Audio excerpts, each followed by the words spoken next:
Dokter Dian, video dinyalakan Dokter Dian. Oh siap. Nggak boleh cuman icon doang, woi. Nggak sopan. Oke, udah live juga ya di Facebook. Terima kasih. Siap. Khusus di stay. Gila, ini kita bajunya atas perintah Dokter Dian, saya bajunya putih loh. Astaga, Mas Roni, ada Dokter dress code. Dian sama Dokter Iya, Fikri itu. di co-host juga biar bisa mood unmood. Nanti peserta di mood semua. Itu desempalan teh apa, Cak? Nanti ada fotonya teh, tenang aja. Oke, sip. Terus Ali. Hai, Dok. Selamat ulang tahun. Yang berulang Waduh. tahun. Dirayakan se-Indonesia. Kita nyanyi dulu. Selamat ulang tahun. Kuenya mana? Kita nyanyi lagi, mana kadonya gitu. Kacus lu. Aduh. Ya, mau presentasi berapa lama ini? Pokoknya sampai selesai biar nggak ada pertanyaan. Oh, gitu. Ini ngabuburit nih ceritanya. Enggak lah. Pokoknya gue presentasi sampai selesai, nggak ada pertanyaan, nggak ada. Gue nggak mau. Aduh. Apalagi kalau misalnya di komentar dibully, nah itu dah. Itu kan Enggak. Bully dan tidak bully cuma speaker dan moderator aja itu. Prof Zainul sudah bergabung. Selamat siang, Prof. Pak moderator. Dalam. Assalamualaikum. Oh iya. Itu Dokter Artono ya? Saya. Iya, kayak Dokter Artono tuh. Suaranya udah muncul, cuman videonya belum keluar. Oh iya. Aku udah pulang. Ya, ini baru kelihatan. Dari mana? Assalamualaikum, selamat siang. Dokter Linda, apa kabar, Dok? Ya. Dokter Linda Kodrat. Dari Makassar. Terima kasih ada sudah Dokter hadir. Ana. Ada Prof Zainul. Assalamualaikum, Dok. Hai. Wah, Waalaikumsalam. nah ini. Pak Guru nanti nitip ya, tolong menjelaskannya jangan cepat-cepat. Nah, itu penting. Saya bawa 60 slide, Bu. Kalau misalnya menjelaskan nggak cepat-cepat, nanti sampai maghrib loh, Bu. Oh, nggak apa-apa, kan kita kan ngabuburit ya. Gua nggak praktek, enak aja loh. Ini gua udah sampai di proklamasi nih tuh. Ada Dokter Habli. Selamat siang, Habli. Ya, Beli poli udah selesai, Beli. Yang udah selesai, Mas. Mari. Oh iya. Tuh, Habli banyak maskernya, ih. Ini penimbun nih. Penimbun masker. Juragan masker dia. Spesialis itu. Silakan diorder. Yang small. Ada yang small nggak? Mainnya yang gede.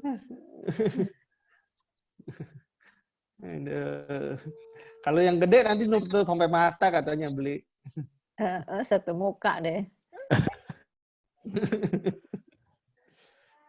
Ini Dokter Ruli udah gabung. Kami wes bubar aku. Bye. Saya kabur dulu ya. Yang penting ada Dokter Ruli. Sohib. Ini adik-adik dari mana nih yang udah datang nih dokter itu? Unsri sudah ada, UNS udah. Ada 79, Masya Allah. Siang, alhamdulillah. Luar biasa. Semua, apa kabar? Hasin. Uner hadir. Oke, terima kasih. Waduh, kami ya. Saya jadi... Kalau nggak hadir morbiditas. Aduh, ada bosnya. Patut. Langsung dia. Ampun. Hadir. Ya, Aduh, ya terima kasih. Allah. Unibro ya nggak UNS. ketahuan nih, UB nggak tahu. Sudah tuh gambar kopi itu ada. Pokoknya ada gambar kopi Unibro itu. Gambar biji kopi. Ada yang dari UNUD, Dayana ada.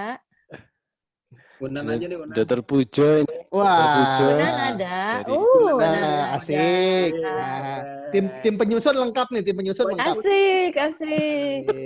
UB hadir, Unsiah, Unhas, oke. UNUD udah ada ya tadi.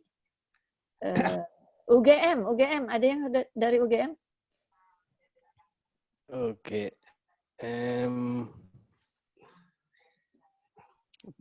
Si siapa? Dia. Ayu. Di Ayu. Nah, ayo masih operasi kayaknya. Terus Unsri udah hadir. Kemudian Solo, UNS ada ya? Tiwi biasanya hadir. Wi, mana Wi? Udah jam 1? Jam Boleh? 1 mau mulai aja. Mau dimulai? Boleh? Ya, soalnya Oke. saya dapat titipan slide banyak soalnya. Siapa yang nitip-nitip Yang nitipin bayar siapa? nggak ini? Ya udah.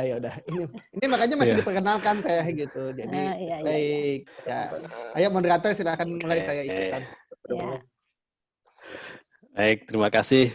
Assalamualaikum warahmatullahi wabarakatuh. Selamat Waalaikumsalam siang. warahmatullahi wabarakatuh. Syukur alhamdulillah kita masih bisa bertemu di sini di acara Meet the Expert dari Kodiotologi. Jadi pada pertemuan kali ini kita akan membahas tentang pembacaan CT scan pada mastoid yang akan dibawakan oleh Dr. Fikri Mirza Putranto, SPTHTKL Konsultan. Semoga nanti ini bisa menambah wawasan kita tentang membaca CT scan. Mungkin yang perlu saya tekankan sebelum kita mulai bahwa pembacaan CT scan, kita membaca CT scan ini adalah untuk kepentingan pelayanan kita dari pasien, mengetahui penyakitnya dan untuk perencanaan operasi, bukan untuk menggantikan tempat dari dokter radiologi dalam membaca hasil CT scan. Jadi tolong itu dipahami karena Dr. Fikri juga punya pengalaman tersendiri masalah itu. Dianggap menggantikan dokter radiologi gitu ya Dr. Fikri ya. Sampai dipanggil Gus. Ya, jadi intinya kita belajar supaya kita memahami. Belajar ya. Kita memahami hingga kita nanti dalam penerapannya pada pasien kita jauh lebih baik lagi. Mungkin saya persilakan kepada Dr. Fikri ya untuk menyampaikan materinya 1 jam, nggak sampai ya? 1 jam, ya sekitar itulah. Ya 1 jam, sekitar 60 slide ya. Oke, saya Ya. persilakan Dr. Fikri. Ya, baik. Assalamualaikum warahmatullahi wabarakatuh. Terima kasih atas kesempatan untuk bisa share. Seperti disebutkan oleh Dr. Dian tadi, bahwa kepentingan seorang bedah otologi untuk melakukan assessment terhadap CT scan adalah untuk mempersiapkan operasi dengan lebih baik. Jadi, karena kita akan memiliki pandangan yang berbeda terhadap tampilan atau outcome yang dihasilkan dari suatu pencitraan CT scan. Untuk sebelum saya mulai, saya tentu harus berterima kasih pada tim yang membuat presentasi ini. Jadi presentasi ini sebenarnya ditujukan tadinya untuk dipresentasikan di Pito, tapi karena Pito kita dimundurkan sampai batas waktu yang tahun depan ya, Mas Dian ya. Jadi saya harus keluarkan dulu foto ini gitu. Tahun depan, insya Allah tahun depan kita ketemu lagi. Nah, jadi tapi foto ini mesti keluar dulu karena kalau enggak nih presentasi tidak keluar dan inilah desempalan. Jadi ini kumpul di suatu hari yang cerah gitu dari Surabaya, dari Malang, dari Padang, dari Jakarta, dari Semarang untuk memperbaiki apa yang sudah kita rintis untuk memperkenalkan CT scan pada waktu itu dimulai dari kesempatannya dari Teh Lina yang kasih ya waktu HNS waktu itu di Bandung. Jadi ini yang kita akan coba untuk membuat yang lebih baik. Baik. Jadi tulang temporal ini adalah suatu tulang yang merupakan suatu organ yang memang rumit di bidang baik di bidang radiologi pun juga termasuk barang rumit. Kenapa? Karena banyak sekali isinya, kecil-kecil. Kemudian di Indonesia tidak banyak dimintakan oleh sejawat THT. Sehingga sejawat radiolog pun juga pengalamannya menjadi tidak terlalu banyak untuk mengevaluasi hasil dari foto CT scan. Kemudian yang selanjutnya adalah ini juga organ ini sangat terlibat erat dengan struktur-struktur yang ada di sampingnya, yaitu misalnya ke otak atau ke batang otak. Walaupun kalau ini sebenarnya sejawat radiologi sudah sangat gape nih, sudah sangat paham banget untuk bacanya. Tapi justru di daerah temporal ini yang seringkali menyebabkan tidak cocok antara bacaan kita dengan bacaan teman-teman. Pada teknologi CT scan yang lama, CT scan tulang temporal ini nggak banyak dipakai. Bahkan sampai sekitar akhir tahun 90-an, ada satu literatur yang menjelaskan bahwa tidak ada bedanya seorang pasien mau di CT scan atau tidak untuk tata laksana bedah otologi. Jadi itu kalau nggak salah itu diterbitkan di Jurnal Neurologi Otologi. Tapi sekarang ini CT scan di luar negeri merupakan suatu standar untuk operasi bedah telinga.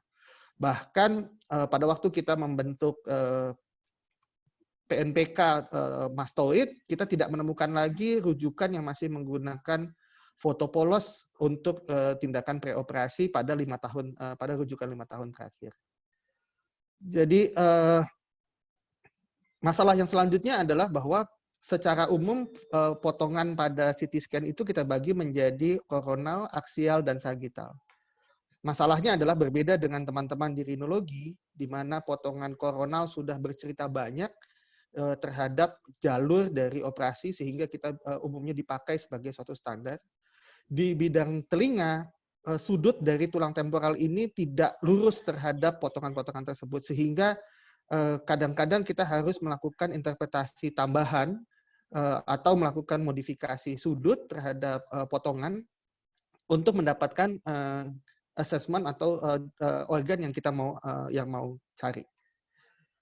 Nah, di Indonesia sendiri kita mungkin baru ya mungkin sekitar 5 sampai 10 tahun terakhir menggunakan CT scan sebagai modul atau modalitas untuk mengevaluasi praoperasi. Sebelumnya kita banyak hanya menggunakan foto polos dan kemampuan pemahaman melalui training terhadap variasi anatomi dan patologi yang ada di dalam. Jadi ini yang kita harus pahami bahwa ini memberikan suatu risiko besar untuk di kemudian hari untuk masalah legal, bahwa juga karena kita tidak bisa menyampaikan bahwa memang kondisi-kondisi tersebut sudah ada dari sebelum operasi dilakukan atau merupakan suatu risiko yang memang besar untuk pada waktu operasi dilakukan. Ini adalah foto yang biasa kita lihat, foto polos ya. Kita lihat foto polos yular. Ini kita bisa mendapatkan beberapa macam informasi. Kalau kita lihat di bagian ini adalah foto polos. Di bagian atas ini kita mendapatkan batas atas yaitu tegmen. Kemudian di belakang ini kita dapatkan sinus lateral, sinus sigmoid. Ini ada tip, ini dinding liang telinga. Di depannya di sini akan ada TMJ. Kemudian kalau dia mengalami suatu proses infeksi lama, maka umumnya kita melihat gambaran menjadi sklerotik. Tapi kalau misalnya dia mengalami suatu proses destruksi, maka kita akan mendapatkan gambaran ada lubang di belakang yang terisi jaringan lunak seperti di sini. Tapi kita tidak tahu kalau sudah sklerotik begini, yang terjadi di antum apa? Yang terjadi di telinga tengah bagaimana? Itu yang umumnya kita dapatkan ketika kita sudah membuka. Kalau sudah terjadi patologi sebesar ini, bagaimana kondisi dari labirintin tulang yang ada di dalam dan tulang-tulang penengah yang ada di dalam? Umumnya sudah hancur. Tapi seberapa hancurnya, seberapa destruksinya, di mana kita mesti aware, nah itu menjadi suatu tantangan yang di masa lalu itu diatasi dengan pengalaman. Jadi learning by experience. Nah, ini gambaran saya kalau melihat foto polos tadi. Jadi kayak kalau saya duduk di pojokan situ, terus habis itu sendirian ya, ini lagi social distancing, melihat ada ada kolam. Kemudian saya tahu tuh di sini ada batasnya ya, ada batas. Ini kolamnya kira-kira butek apa enggak gitu ya. Tapi saya nggak bisa ngeliat dalamnya. Terus kira-kira kalau saya nanya gitu, kayaknya enaknya lompat apa enggak ya, gitu ya ke dalam. Kalau di dalamnya saya lihat ternyata bisa melihat ternyata isinya ikan mas koi begini, tentu saya lompat cari ambil satu itu net, habis itu saya ambilin ikannya. Yang repotnya ternyata di dalamnya ada buaya. Kita nggak tahu. Dengan kondisi dengan CT scan ini ada perbandingan kita melihat foto polos dengan CT scan. Sama-sama kita melihat ini ada batasnya kolam gitu ya, batasnya ada, warnanya bening sama-sama, tapi dengan CT scan begitu banyak informasi yang bisa kita dapatkan sehingga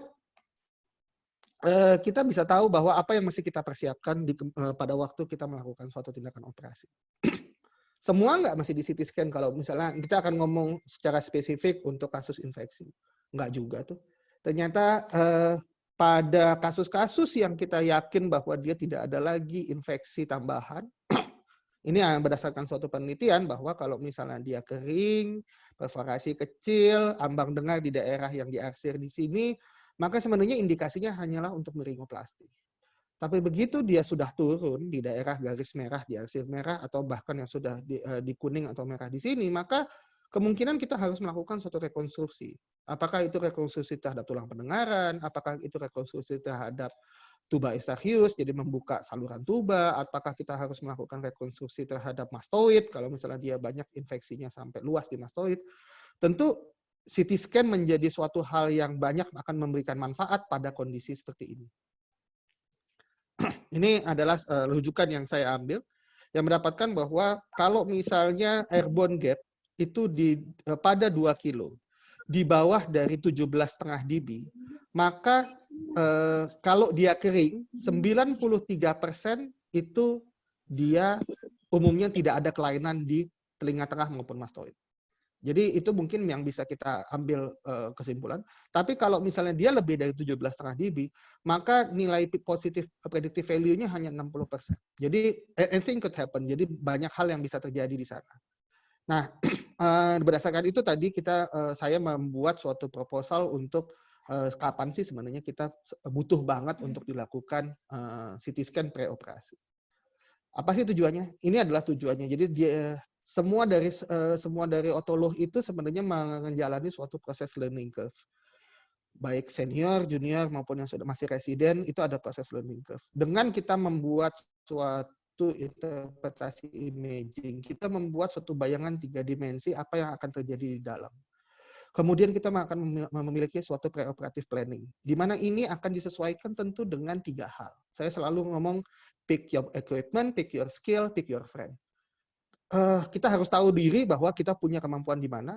Tentu kalau misalnya kita sudah tahu apa yang mau kita kerjakan, tentu kita tahu bahwa tidak di tengah-tengah jalan kita panggil teman untuk masuk ke kamar OK. Tapi dari sebelum operasi kita sudah tahu bahwa oke, saya akan mengalami suatu masalah, suatu kesulitan di A, B, C, dan D. Saya butuh call friend.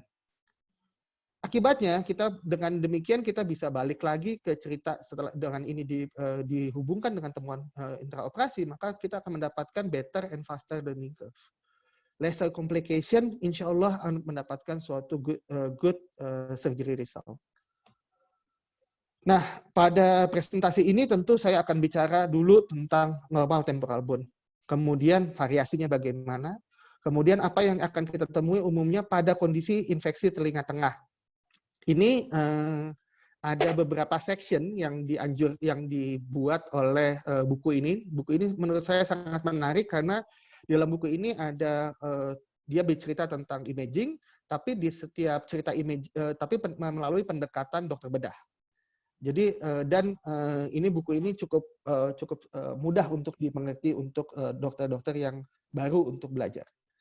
Kemudian selanjutnya apa yang mau bisa kita lakukan setelah kita melihat hasil temuan preoperasi seperti ini. Baik, apa yang kita butuhkan? Kita butuhkan CT scan harus yang high resolution. Jadi potongan itu minimal 0,6 mm.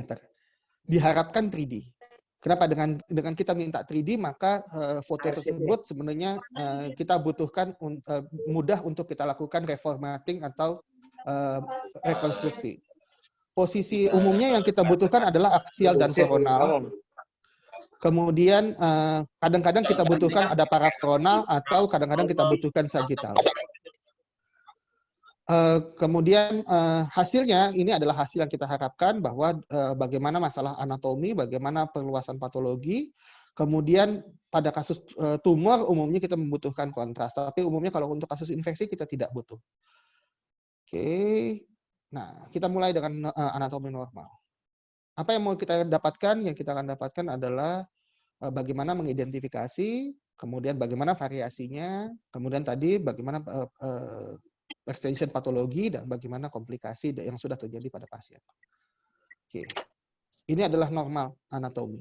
Jadi yang kita arsir warna coklat ini adalah anatomi dari tulang temporal. Tulang temporal sendiri bentuknya seperti saya ceritakan tadi, bentuknya seperti limas ya, limas dengan segitiga yang dia posisinya terhadap aksis dari foto itu tidak sama. Jadi kalau misalnya posisi aksial kan kita potong dengan sejajar garis horizontal. Posisi koronal garis vertikal. Posisi sagital itu kita dari luar ke dalam. Nah, kalau kita lihat dari tulang temporal, bentuknya adalah oblik. Jadi dia tidak menyerupai dari apa yang kita dapatkan, langsung menyerupai apa yang didapatkan dari hasil foto. Berbeda dengan kalau kita melihat foto sinus, di mana dari depan ke belakang, demikianlah pula juga waktu kita lakukan operasi. Ini adalah umumnya hasil dari foto yang kita dapatkan. Jadi foto itu idealnya sebenarnya adalah diberikan kanan dan kiri, kemudian ini foto aksial ya, kanan dan kiri, kemudian di zoom cukup luas sehingga kita mendapatkan foto yang menggambarkan mulai dari batas atas. Di sini batas atasnya adalah kanalis semicircularis superior, sampai batas bawah di sini adalah tip mastoid. Kemudian kita juga mendapatkan ujung dari tulang temporal, yaitu os petrosus dan sel-sel yang ada di dalam tulang temporal. Baik, ini adalah kita mau mencoba untuk memperlihatkan video dari tulang temporal tadi. Nyala apa enggak ini?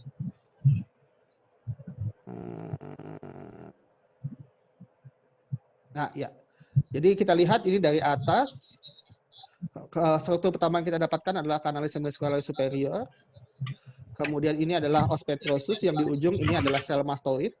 Nah, kita mulai mendapatkan ini adalah kanalis semicircularis lateral, dan yang di bawah ini adalah kanalis semicircularis posterior.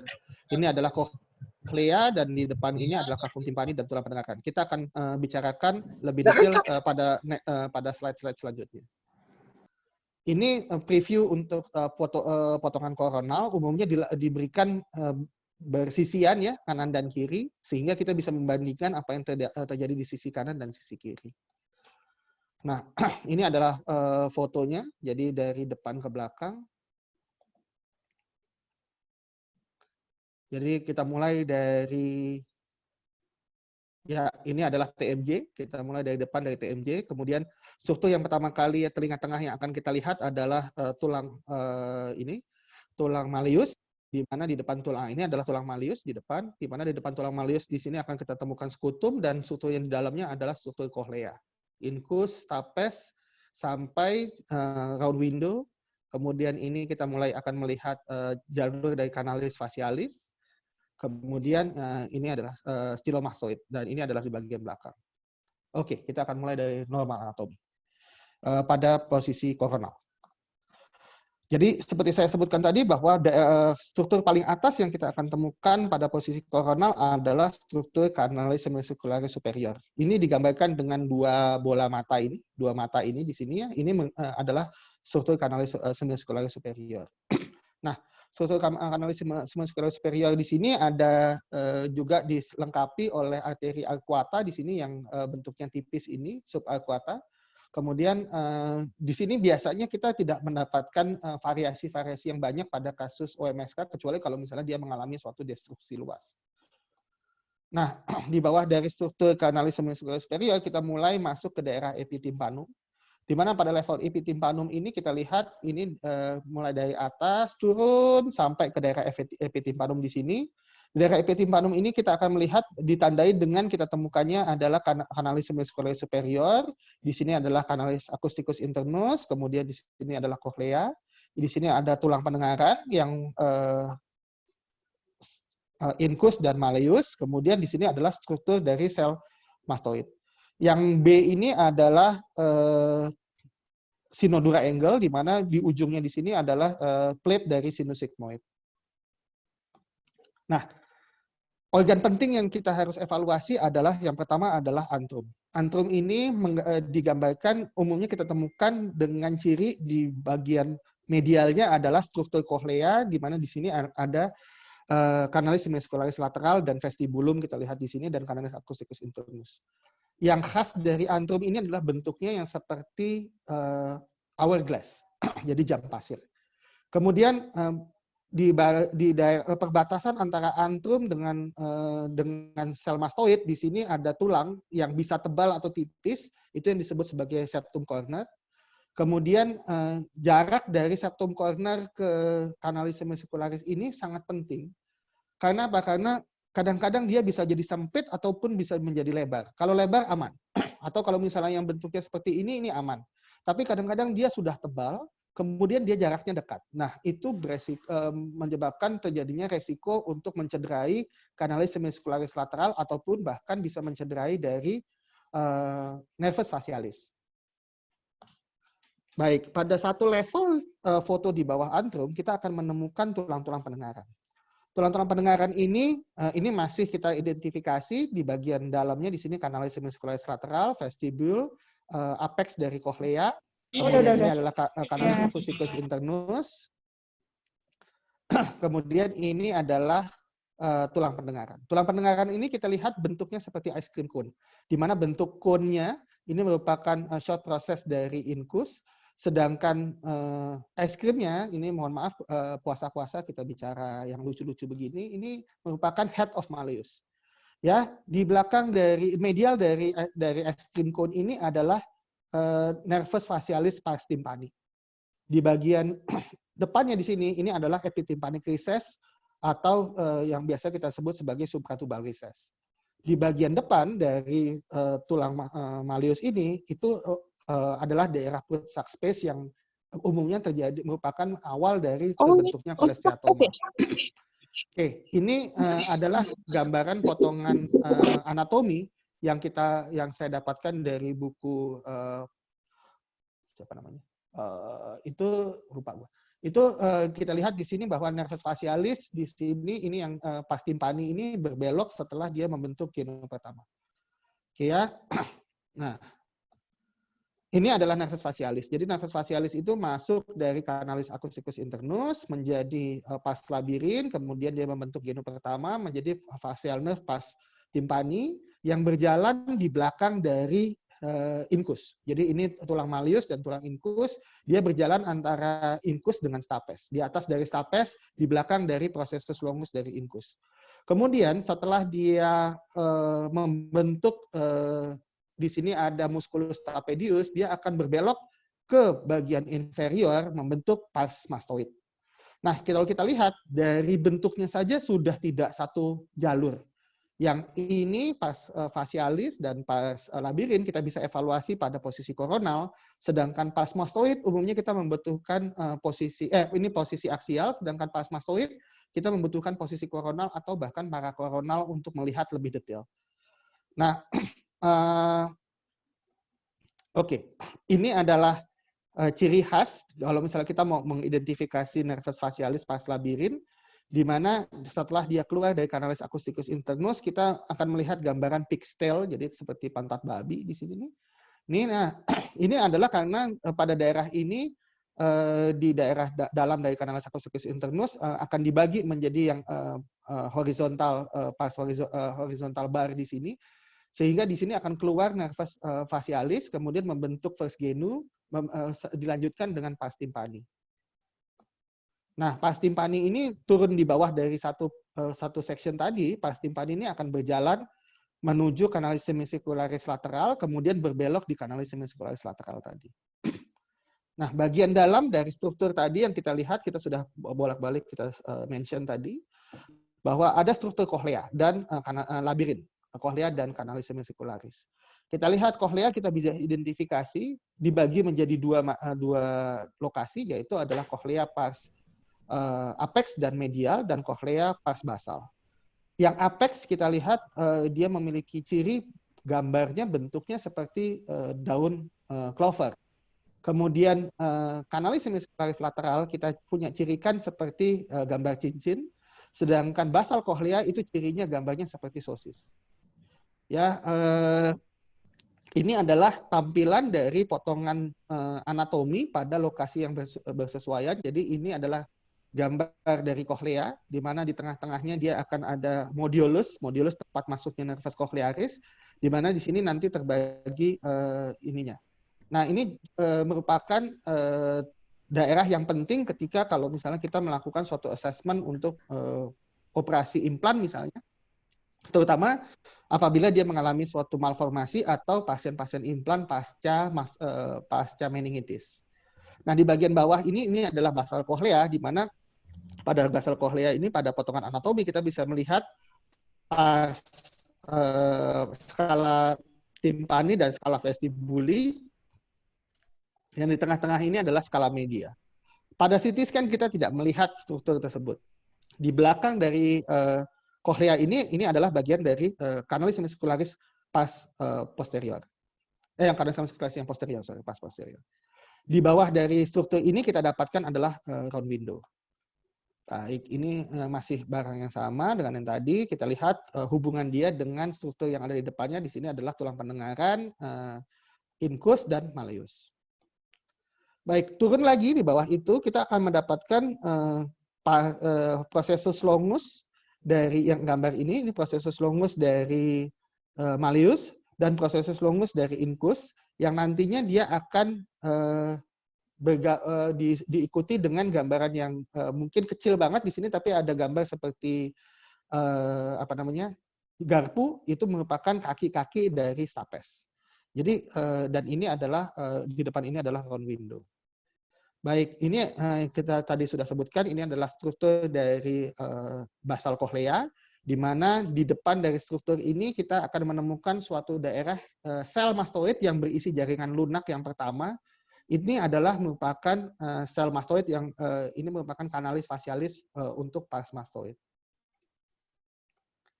Ya, kepentingannya apa? Kepentingannya adalah untuk mengukur bagaimana facial recess. Jadi facial recess itu diukur berdasarkan jarak antara kanalis facialis pars mastoid yang merupakan sel pertama di depan. Jadi yang pertama kali kita cari adalah basal kohlea. Setelah kita ketemu basal kohlea, temukan sel pertama di depannya yang berisi jaringan lunak. Jarak antara jaringan lunak ke dinding liang telinga itulah facial recess. Seberapa besar dia, itu menentukan berapa besar bor yang bisa kita pakai waktu kita melakukan tympanostomy posterior.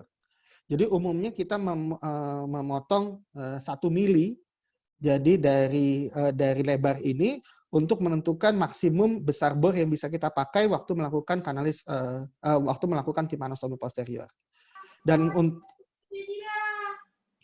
selanjutnya juga kita bisa mendapatkan informasi apakah facial recess ini dia sklerotik atau dia berpigmentasi baik. Itu juga penting pada waktu kita melakukan tympanostomy posterior karena akan mempengaruhi seberapa sulit kita melakukan identifikasi. Jadi semakin dia bersel, tentu semakin mudah kita melakukan melakukan tympanostomy posterior. Baik, ini adalah gambar tadi yang saya diperbesar ya, di mana di sini adalah manubrium malleus dan long process dari incus. Gambarnya yang ini. Jadi kalau misalnya kita potong pada gambaran anatomi, ini adalah yang di bagian depan, ini adalah long process dari malleus, kemudian yang di bagian belakang ini adalah long process dari incus. Yang selanjutnya dia akan berhubungan dengan lenticular process dan stapes di sini. Dan ini adalah oval window, tempat melekatnya footplate dari stapes. Di bawah lagi, dari posisi ini adalah level hipotimpanum, di mana umumnya kita akan mengevaluasi bulbus jugular. Bulbus jugular, nah ini dia. Ini bulbus jugular. Jadi bulbus jugular, dia umumnya berada di bawah dari oval window. Tadi itu oval window ya, tempat melekatnya stapes, sedangkan ini dia berada di depan dari round window. Umumnya ini akan menjadi masalah kalau kita harus membersihkan daerah hipotimpanum. Kenapa? Karena akan ada variasi-variasi di mana di atas bulbus jugulare ini kadang-kadang dia banyak selnya, atau kadang-kadang dia nggak ada sel sama sekali, atau bahkan nggak ada tulangnya sama sekali. Jadi bisa menyebabkan terjadinya suatu cedera. Atau kadang-kadang kita mendapatkan bulbus jugulare ini jauh ke depan, sehingga dia menutup ini. Nah ini bulbus jugulare bisa jauh menonjol ke atas sehingga dia menutup di depan dari basal kohlea. Sehingga kalau misalnya kita melakukan suatu rencana untuk melakukan insersi implan, bisa menyebabkan terjadinya suatu cedera di daerah ini. Oke. Ini hipotimpanum. Nah, ini potongan koronal. Dari potongan koronal sedemikian banyak daftar anatomi yang bisa kita identifikasi, di mana dari bagian ini, jadi ini dari bagian depan ke belakang, saya ulangin lagi, bahwa yang pertama kali struktur kita temukan adalah struktur TMJ, kemudian mulai masuk ke dalam, dia akan, ini adalah sel-sel mastoid yang di bagian zigoma, kemudian ini adalah tulang pendengaran, kemudian ini membran timpani, kemudian skutum dan kohlea, ini round window di bagian belakang, dan ini adalah kanalis facialis pas mastoid yang nanti ujungnya akan membuka ke foramen stylomastoid.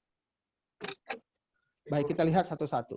Jadi ini adalah TMJ ya, TMJ di sini. Kemudian di belakang dari TMJ kita akan mulai menemukan struktur tulang yang pertama. Struktur tulang pendengaran yang pertama adalah head of malleus.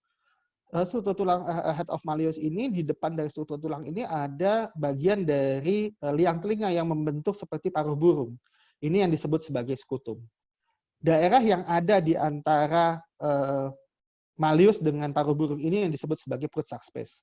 Umumnya pada kasus-kasus misalnya retraction pocket, ini kita akan menemukan penebalan gendang telinga yang mengisi daerah tersebut. Di belakang dari ini adalah kita akan temukan umumnya nervus facialis pas labirin yang ini, dan nervus facialis pas timpani yang di bagian depannya yang membentuk gambaran seperti cobra's eye. Jadi ini matanya dan snail dari puncak kohlea atau apes kohlea menjadi badannya, body dari malleus. Mundur lagi ke bagian belakang, kita akan temukan ini adalah tulang incus, kemudian ini adalah sebentar, ini masih malleus, ini masih malleus, kemudian ini adalah musculus tensor timpani, di mana dia akan melekat pada processus cochleiformis. Mundur lagi, kita akan temukan ini adalah lenticular process, di mana dia akan masuk ke dalam ke oval window di sini melekat pada foot plate stapes. Pada bagian mundur lagi di belakangnya, kita akan temukan di sini adalah struktur round window, di mana struktur round window ini merupakan tempat menjadi membran kedua dari struktur kohlea. Posterior dari di sini kita sudah mulai melihat awal dari kanalis semiskularis superior dan kanalis semiskularis lateral. Ini adalah kanalis semiskularis lateral, kemudian ini adalah processus stylomastoid. Nah, ini lebih detail lagi tentang facialis yang pada posisi koronal. Kita lihat pada foto ini kita lihat adalah ini struktur malleus ya, di mana di sini gendang telinga melekat erat pada struktur malleus, kemudian sebagian sudah masuk ke dalam dari Prusak space. Jadi kemungkinan ini adalah suatu kasus retraction pocket, di mana di sini kita melihat ada dua anatomi di sini, yaitu pas labirin dan pas timpani dari nervus facialis. Kemudian di posterior ini gambarannya lebih bagus tadi potongannya. Jadi yang menjadi masalah untuk mengakses nervus facialis pas mastoid adalah perjalanan dari nervus facialis pas mastoid itu bisa sesuai dengan potongan koronal atau tidak sesuai dengan potongan koronal. Jadi dia bisa berjalan dari dalam, jadi dari medial ke lateral, sehingga kalau ini kita kebetulan ketemu pada struktur yang jalannya lurus. Sehingga waktu kita lakukan potongan koronal, kita mendapatkan dia satu garis yang lurus. Jadi ini adalah facialis pas mastoid, tapi kita tidak bisa mengidentifikasi di mana letak genu kedua. Karena genu kedua itu umumnya kita melakukan evaluasi pada potongan parakoronal. Jadi potongannya potongan oblik. Tapi kita tidak akan sampaikan di sini. Baik, ini tadi kita sudah bicara tentang anatomi normal. Kita akan masuk pada variasi anatomi. Apa saja variasi anatomi? Variasi anatomi itu bisa pada sel mastoidnya, bisa pada sinus sigmoidnya, bisa pada tegmen, bisa pada facial recess, pada sinus timpani, bulbus jugulare, facialis, dan carotis interna. Baik, pneumatisasi mastoid ini menjadi suatu pembicaraan bahwa pneumatisasi mastoid ini terbentuknya adalah setelah kita lahir. Jadi ketika kita lahir, hanya ada satu sel yang terbentuk, yaitu adalah sel antrum. Kemudian ketika kita berkembang, maka tulang-tulang di atas sel antrum tadi akan membesar dalam pembentukannya melalui perkembangan osteoblast, di mana diikuti dengan pembentukan osteoklas. Sehingga terbentuklah suatu struktur tulang yang isinya bolong.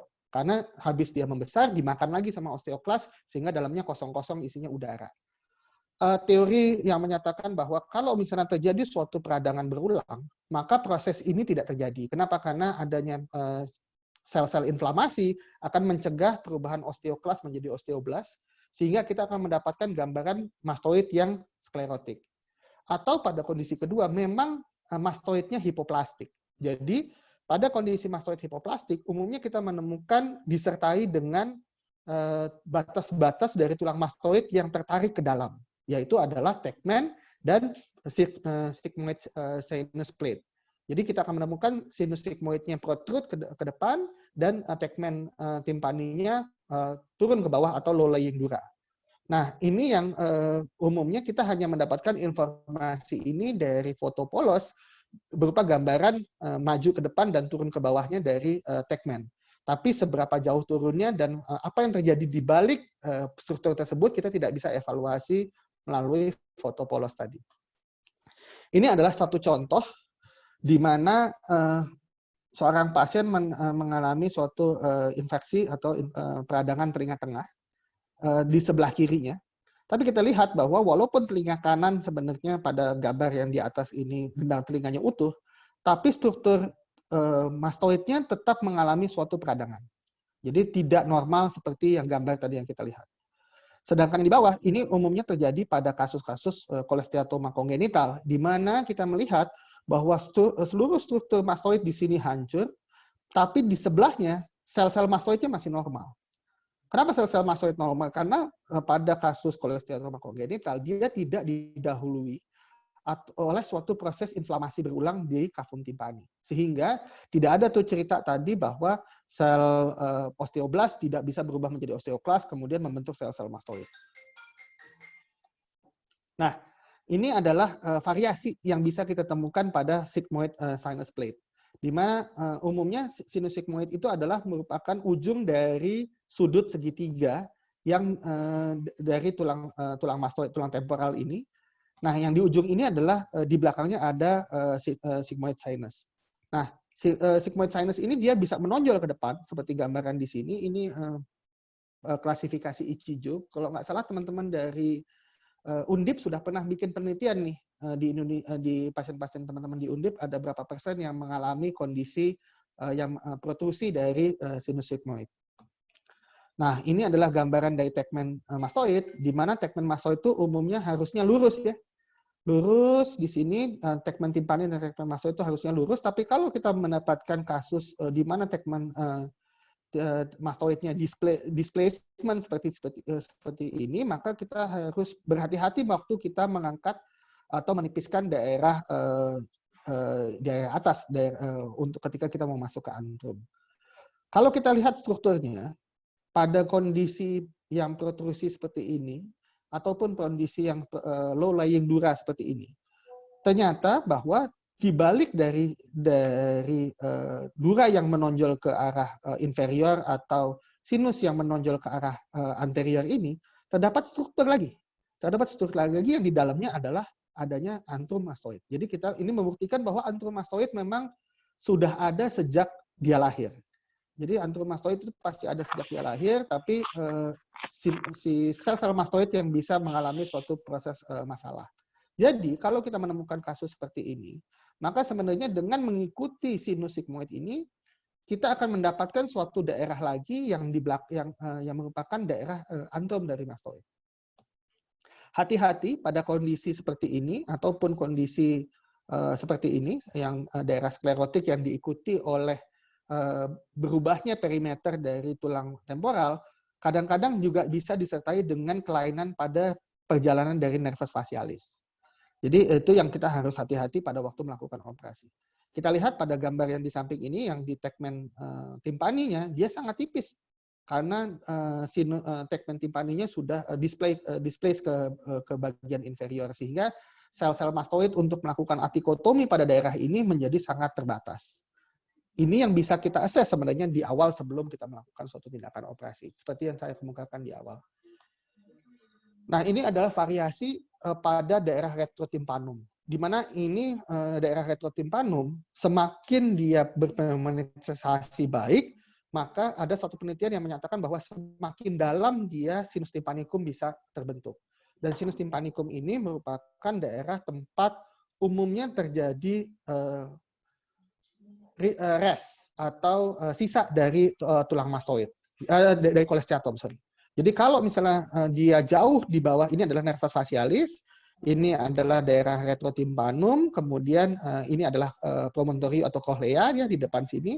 Nah, dia jauh menjorok ke bagian dalam seperti pada gambar yang di bawah ini.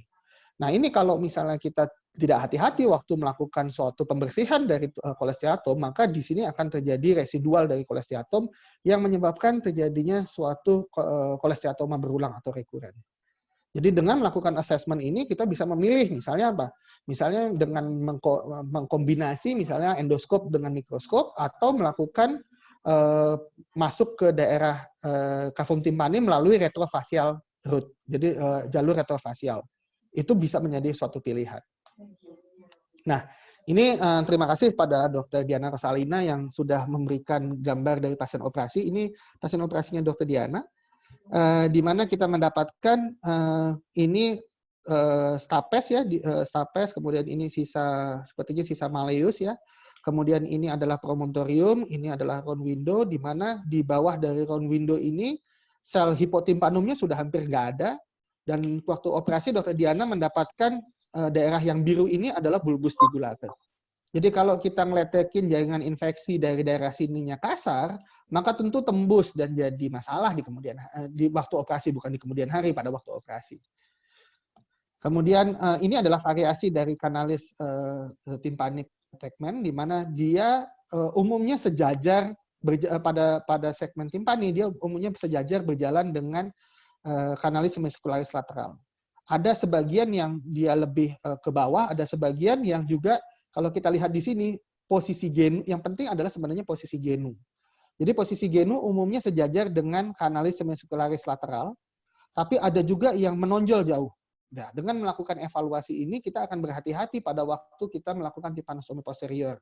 Jangan karena kita sudah masih melihat dome atau puncak dari kanalis semicircularis lateral, kita tidak hati-hati, kemudian ngebornya agak terlalu kasar, sehingga kita mencederai pada daerah genu kedua dari nervus facialis di sini. Baik, yang ketiga kita akan bahas adalah seberapa jauh patologi akan berkembang. Jadi dengan perkembangan teknik operasi pada saat ini, maka sebenarnya cara untuk melakukan pembersihan daerah patologis di daerah pada kasus UMSK itu sudah berkembang luas. Dan ini tidak perlu dijadikan suatu dikotomi. Jadi tidak ada dokter otolog yang endoskopi, dokter otolog yang mikroskopi, nggak ada. Ini hanya menjadi suatu alat. Dan dengan memahami kekurangan dan kelebihan pada tiap pendekatan, kita tentu makin kaya untuk bisa memilih pilihan teknologi apa yang akan kita pakai untuk mengatasi tiap pasien yang kita hadapi. Nah, pada prinsipnya, bahwa dikatakan kalau perluasan patologi lebih anterior dari kanalis semicircularis lateral ini saya numpang ngambil presentasi dari salah satu konsulen di luar, Tapi kira-kira begini nih, jadi kalau misalnya dia daerah patologinya lebih anterior dari kanalis hemispheres lateral pas posterior ini, maka ini sebenarnya bisa diakses dari liang telinga menggunakan endoskopi. Tapi kalau dia meluas sampai ke belakang, sampai ke arah dari korteks mastoid di sini, maka tentu kita membutuhkan proses mastoidektomi di sana. Jadi dengan mengetahui hal ini, maka sebelum operasi kita sudah tahu ini rencananya mau operasinya apakah endoskopi, mikroskopi, atau combine approach. Misalnya kalau misalnya seseorang sudah memiliki kemampuan endoskopi dan mikroskopi, dia bisa bilang, oke, yang belakangnya saya akan kerjakan dengan mastoidektomi, nanti yang telinga tengah dan bagian depannya saya akan kerjakan dengan endoskopi, dengan demikian saya bisa mempertahankan dinding tulang liang telinga. That's fair, dan itu sudah banyak berkembang di luar dan sudah dibuktikan bahwa memiliki hasil yang lumayan bagus juga, gitu ya. Jadi atau memang dari awal kita bilang bahwa nggak bisa. Ini pada kasus ini kita harus lakukan tindakan radikal mastoidektomi dinding buntu dengan mengangkat semuanya dengan pertimbangan bahwa nanti kita akan ketemu misalnya ada kerusakan di kanalis hemispheres lateral atau misalnya ada resiko terjadinya kerusakan pada kanalis fasialis dan sebagainya. Itu sudah kita bisa kemukakan. Oke, jadi ini adalah skematik review dari kapan kita bisa menggunakan endoskopi, kapan kita harus juga melihat ke belakang dengan melakukan mastoidektomi. Dimana kalau misalnya dia sudah melewati, pada prinsipnya kalau saya melihatnya adalah kalau dia sudah melewati dari struktur dari struktur round window, jadi secara CT scan kita melihat bahwa dia sudah lewat dari struktur round window, jadi ada jaringan patologis di depan, di daerah mastoid, di depan dari struktur round window, maka memang kita mau tidak mau harus melakukan suatu tindakan mastoidektomi. Tapi kalau dia masih terbatas di daerah kanalis hemispheres lateral, seperti yang tadi dikemukakan pada slide sebelumnya, maka sebenarnya pendekatan endoskopi dengan apikotomi masih memungkinkan untuk membersihkan jaringan patologi tersebut. Selanjutnya kita akan bicara mengenai komplikasi. Jadi komplikasi ini kita bisa lihat ini banyak video hasil-hasil foto-foto dari Dr. Alin ya. Kita bisa lihat apakah terjadi destruksi dari mastoid, tegmen, lateral sinus, kemudian fistula dari labirin, rusak atau hilangnya tulang temporal, kemudian rusak atau hilangnya dari struktur kanalis fasialis, kemudian yang di bawah ini umumnya kita temukan pada kasus-kasus kanalis, kalau yang di bawah ini umumnya yang paling bawah yang stenosis ini umumnya kita temukan pada kasus kolesteatoma eksternal. Baik, ini adalah tampilan operasi dan gambaran CT scan sebelum operasi pasien milik Dr. Diana Rosalina, di mana kita dapatkan sebelum operasi kita mencurigai adanya suatu erosi atau dehiscence dari kanalis hemispheres lateral, dan ini yang kita temukan pada waktu operasi.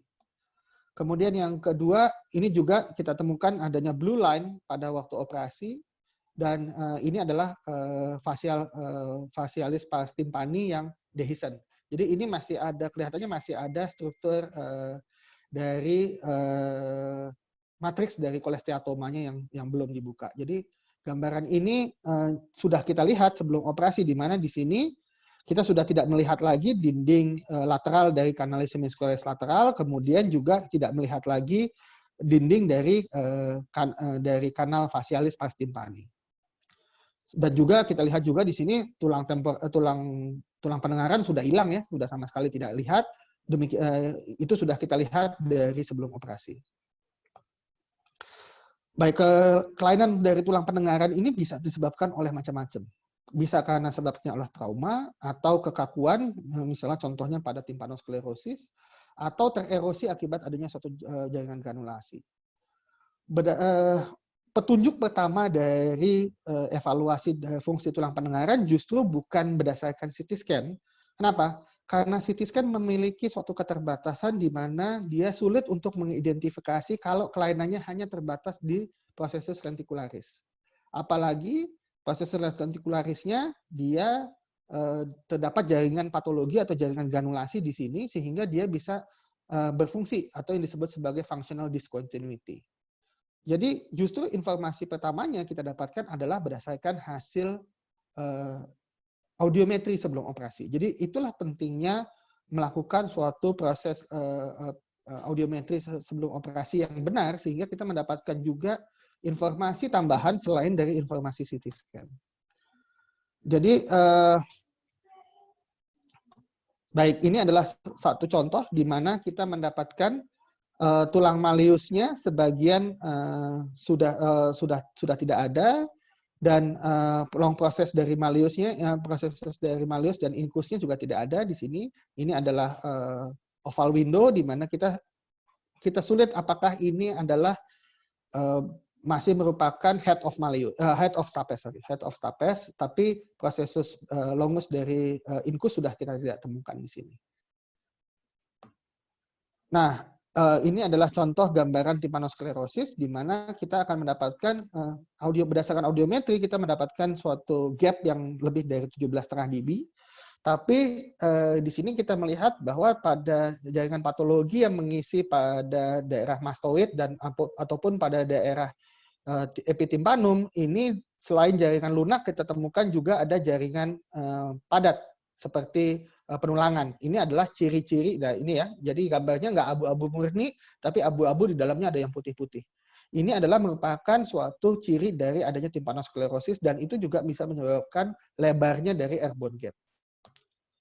Nah, ini adalah erosi total, jadi kita lihat di sini, ini liang telinga, kemudian ini adalah kavum timpani, ini adalah sel membran timpani yang tertarik ke dalam. Ini pada pasien yang sama. Jadi di mana di sini skutumnya sudah nggak ada sama sekali dan tulang pendengaran sudah hilang. Pada gambaran posisi koronal dan aksial ini tulang pendengarannya sudah nggak ada. Tapi kita lihat di sini kanalis facialis pas timpaninya masih oke, masih utuh. Kemudian KSS lateralnya masih oke. Kemudian di struktur di dalamnya, kokleanya juga kita tidak lihat adanya suatu kelainan berupa misalnya umumnya terjadinya adalah suatu erosi atau bisa terjadi suatu sklerotik di dalam koklea apabila pada riwayat sebelumnya dia sudah terjadi suatu labirintitis osifikan.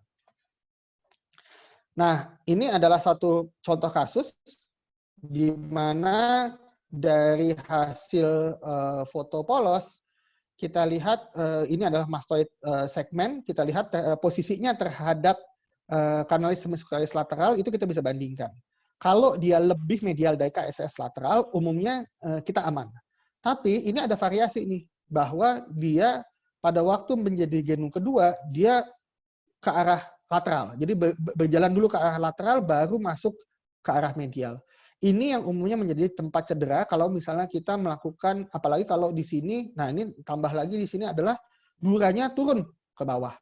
Jadi waktu kita mencari antrum, karena kita mentok dari dura di sini, kita cenderung ke bawah pada waktu mastoidektomi. Terus mastoidektomi masuk, nggak ketemu antrum ya, tiba-tiba jedok aja di depan kita sudah facialis, dan itu yang bikin cedera. Jadi ini adalah gambaran khas yang merupakan salah satu faktor risiko untuk terjadinya cedera pada waktu kita melakukan mastoidektomi.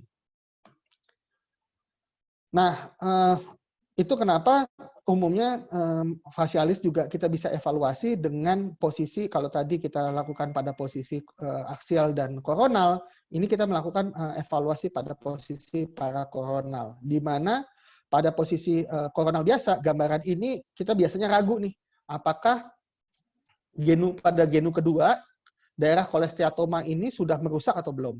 Tapi ternyata dengan kita melihat strukturnya sampai dari stilomastoid sampai genum kedua, kita melihat dia masih utuh. Jadi waktu kita nanti membersihkan kolesteatom, di bawah dari kolesteatom itu insya Allah aman. Karena masih ada tulang tebal yang membatasi antara facialis dengan matriks dari kolesteatoma. Tapi di sini kita lihat ternyata sudah ada nih erosi pada kanalis hemispheris lateral. Jadi ini yang umumnya kita membutuhkan potongan yang tambahan, yaitu potongan parakoronal. Nah, ini juga begitu. Ini juga kita lihat di sini pada waktu posisi sagital dan aksial kita ragu nih, apakah dia mengalami suatu erosi atau tidak di kanalis facialisnya, terutama di daerah genum, karena umumnya masalahnya ada di daerah genum.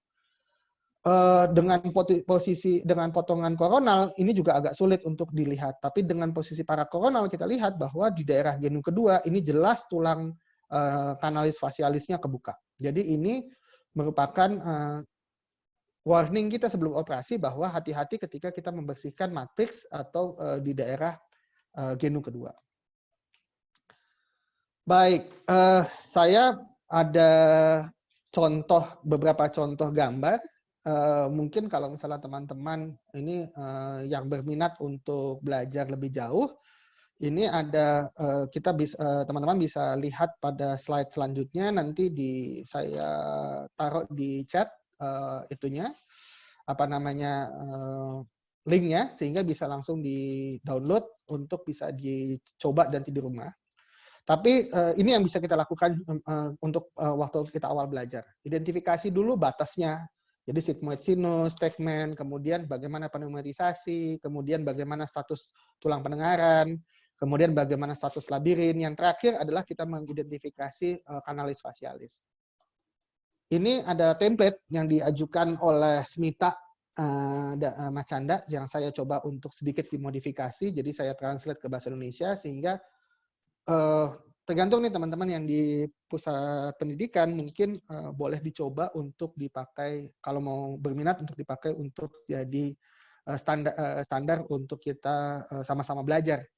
Jadi mulai dari telinga luar, bagaimana kondisi membran timpani, apakah yang telinganya kosong, kemudian telinga tengah, tulang pendengaran, apakah ada erosi, di mana lokasi erosinya, apakah skutum erosi, tegmen timpani, dan bagaimana variasi lokasinya, tegmen mastoid, apakah ada erosi dan bagaimana variasi lokasi, sigmoid blade, erosi dan lokasinya, KSS, facial kanal, telinga masuk lagi ke telinga dalam, sel mastoid, kemudian kalau misalnya ada sel-setan lain, dan di akhir adalah kesan.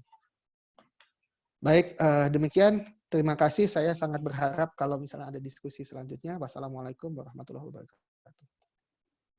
Baik, terima kasih Dr. Fikri. Saya yakin ini bukan sesuatu yang mudah. Dr. Fikri mencoba memudahkan dalam kita membaca CT scan yang sangat rumit itu dengan beberapa maaf. Saya yakin, tapi ini adalah sesuatu hal yang baik ya. Baik kita mencoba memahami sehingga nanti memudahkan kita waktu kita menghadapi pasien, melihat CT scan sehingga kita bisa mendapatkan gambaran yang sudah sangat jelas, begitu ya. Mungkin ini sambil menunggu pertanyaan, mungkin ada tanggapan. Ini ada pertanyaan pertama nih dari Dr. Artono. Ini Om Caca yang baik hati, bagaimana kita menulis di lembar permintaan, gitu ya. Karena ini penting supaya apa yang kita inginkan tersampaikan oleh tim dari radiologi, khususnya untuk fotografernya itu supaya pas sesuai dengan permintaan kita. Mungkin bisa ditanggapi dulu, Dr. Fikri. Baik, jadi sebentar. Ini di depan tadi sudah saya share sebenarnya. Ya, jadi ini yang kita minta. Jadi kita minta adalah yang di bawah ini Mas Artono dan teman-teman sekalian. Jadi kita minta foto foto CT scan high resolution, sequence 3 dimensi dengan ketebalan 0,6. Potongannya adalah aksial dan koronal tanpa kontras. Itu aja cukup yang kita minta. Gitu. Ya. Jadi untuk kontras yang pada pasien dengan tumor ya, tapi nah, kalau misalnya kita curiga tumor, kita pakai kontras. Tapi kalau pasiennya OMSK, kita yakin OMSK atau kolesteatoma ya kita tanpa kontras. Jadi HRCT dengan 3 dimensi, ya. Kemudian potongannya 0,6 maksimal 1. Ada beberapa center yang mungkin belum bisa 0,6. Kemudian aksial dan koronal. Ya. Mungkin itu dari Dr. Artono. Mungkin ada yang lain. Ini ada pertanyaan bagaimana cara mengatasi bulbus jugulare yang terkena cedera saat dental op. Mungkin tadi kasusnya Dr. Diana Rosalinda. Jadi kalau sudah terbuka seperti itu tanpa sengaja meskipun dari CT scan sudah tahu, kemudian saat operasi tanpa mungkin kurang hati-hati sehingga ya mau tidak mau terkena di bulbusnya itu di inferior itu. Nah ini bagaimana caranya? Mohon maaf, tapi alhamdulillah saya belum pernah sampai pada kondisi seperti itu gitu. Kalau jebolnya di sinus sigmoid sudah pernah berapa kali, taruh tangan dulu yang penting. Bukan di meja operasi tapi di tempat yang jebol itu ya gitu. Tapi kalau misalnya kayaknya Dokter Sukirman dan Mas Harim tuh yang punya cerita rame itu waktu mengimplan gitu ya, kita osek-osek gitu ya, nyari ke itu daerah bawah, kemudian ditekan pakai apa namanya segi sel dan sebagainya, kemudian dia berhenti gitu. Tapi tentu doanya panjang saya yakin pada waktu tindakan. Ya. Pada ini ditekan, jadi biasanya ada beberapa lapis, ada surgisel, kemudian ditekan dengan atasnya kita tunggu dulu sampai si sinusnya itu menutup ya. Dia butuh waktu untuk dia kuat dulu, baru kita bisa lanjutkan. Pada dasarnya seperti itu, karena jadi, itu tidak bisa di kotor juga tidak bisa. Ya. Mas Caca, kata Prof. Pepa, Bang Jeki. sambil dia nunggu tekan terus telepon pulang, telepon di rumah lagi masak apa iya gitu. Betul. Iya. Ya memang benar karena biasanya kalau kita terpreokupasi dengan suatu masalah, kita nggak bisa kreatif menyelesaikan masalah gitu loh. Jadi dengan kita berdoa, dengan kita mengalihkan pikiran kita tuh lebih kreatif gitu. Stres. Jadi tidak kacamata kuda aja gitu di depan ya. Ya minimal itulah gitu. Kalau Pepa mungkin waktu itu ngomongnya karena beliau waktu itu masih baru nikah gitu, newlywed gitu. Jadi di telepon rumah tuh senang gitu. Iya. Ada lagi. Jadi tetap ditekan, kemudian mengalihkan stres begitu ya. Dan kita menunggu supaya semua berhenti gitu ya. Oke. Baik. Ada lagi. Ini berikutnya ada pertanyaan nih dari Dr. Hadi. Ya, waduh, Hadi. Jika pasien sudah punya CT scan otak, ya CT scan, brain CT scan, perlu tidak kita meminta CT scan mastoidnya? Ini kan ada perbedaan mungkin. Monggo Dr. Caca. Baik, Mas Hadi, pertanyaan inilah bedanya CT scan dengan MRI. Kalau Mas Hadi punya software untuk membaca CT scan, contohnya misalnya Radian atau Horos atau Osirix, maka sebenarnya gambar CT scan asal dia dibuat sekuensinya 3 dimensi, itu bisa dipotong ulang. Tapi ini diam-diam ya gitu, nanti kita diomelin sama teman sebelah. Tapi sebenarnya kita bisa ngatur window, kita bisa ngatur potongan, itu bisa kita atur walaupun memang hasilnya nggak bagus sebagus kalau misalnya kita dapat potongan yang resminya. Gitu, karena itu sebenarnya data itu bisa kita bisa ganti-ganti sebenarnya datanya. Tapi yang jadi masalah adalah kalau misalnya memang TS radiografernya memotong secara parsial, jadi satu-satu dia potong, itu nggak bisa direkonstruksi, pasti hasilnya kotak-kotak. Jadi makanya kepentingan kita untuk melakukan tadi 3D sequence itu adalah kalau pada waktu kita assess kita membutuhkan evaluasi lebih lanjut. Sehingga misalnya di kemudian hari, misalnya awalnya mereka hanya melakukan posisi aksial gitu. Tapi misalnya kita mau nanya nih, ini kira-kira pada gambaran koronalnya seperti apa ya? Ya apa ya gitu ya. Nah itu sebenarnya di workstation-nya punya radiolog, itu dia bisa langsung bikin potongan koronal. Kalau memang modalnya adalah 3D sequence. Tapi kalau modalnya dia potong satu-satu, nggak bisa. Itu pasti kotak-kotak gambarnya dan kita nggak bisa dapat informasi apa-apa. Bisa ditunjukkan, Dr. Caca, mungkin proses itu bisa ditampilkan di sini enggak? Di-share di sini. Apa tuh? Merekonstruksi, jadi dari 3D itu Dr. Caca bisa membuat, saya bisa melihat struktur tulang yang dulu kita coba kan, strukturnya lebih kelihatan. Mungkin bisa di-share di sini. Memang ini butuh nanti ketemu di pelatihan mungkin ya. Ya Pak, ini butuh pelatihan Pak. Jadi kalau misalnya yang ini nanti sebentar Pak ya. Ya mungkin ditunjukkan contohnya. Baik. Jadi itu keuntungan kalau kita sudah meminta 3D ya. 3 dimensi nanti kita bisa. Baik. Jadi ini sebentar saya share dulu ya. Saya share dulu. Ya, ini saya pakai Windows kebetulan. Jadi saya pakainya Radian. Jadi ini adalah foto yang saya dapatkan dari TS Radiologi. Gambarnya begini. Kemudian ini adalah potongan aksial ya. Kita lihat dia dari bawah nih, kita lihat ini lidah. Kemudian terus naik ke atas. Bisa kelihatan ya itunya, gambarnya? Ya. Maksudnya bisa semuanya masuk kelihatan ya. Oke, masuk ya. Oke Ya, ya, masuk, jadi masuk. ini kita lihat, ini kita mulai lihat ada tip mastoid, terus kita naik ke atas di sini. Nah, ini kan. Nah, destruksi tuh yang di sebelah kiri ya. Ini red kanan, ini sebelah ini kiri ya. Ini destruksi nih. Nah, kalau udah destruksi ini bingung pasti. Ini fasialisnya ya opo, tulang pendengaran pasti nggak ada. Ini kita lihat. Nah, ini daerah apex cochlea, tadi di daerah cochlea di sini. Ini kanalis semicircularis. Kita zoom. Kemudian, Oke, kita pindahin supaya kita mudah melihatnya. Ya, ini ya, kita lihat ini kanalis semicircularis lateralnya hilang nih. Kanalis semicircularis lateralnya dindingnya hilang. Kemudian ini masih ada dinding dari facialis pars timpani ya. Tapi pars mastoid, nah ini ada dinding pars mastoid, tapi sisanya habis itu nggak ada. Yang di daerah genunya nggak kelihatan. Nah ini kita nanya nih, gimana ya kira-kira? Oke, jadi ini kita bisa lakukan multiplanar reconstruction 3 dimensi.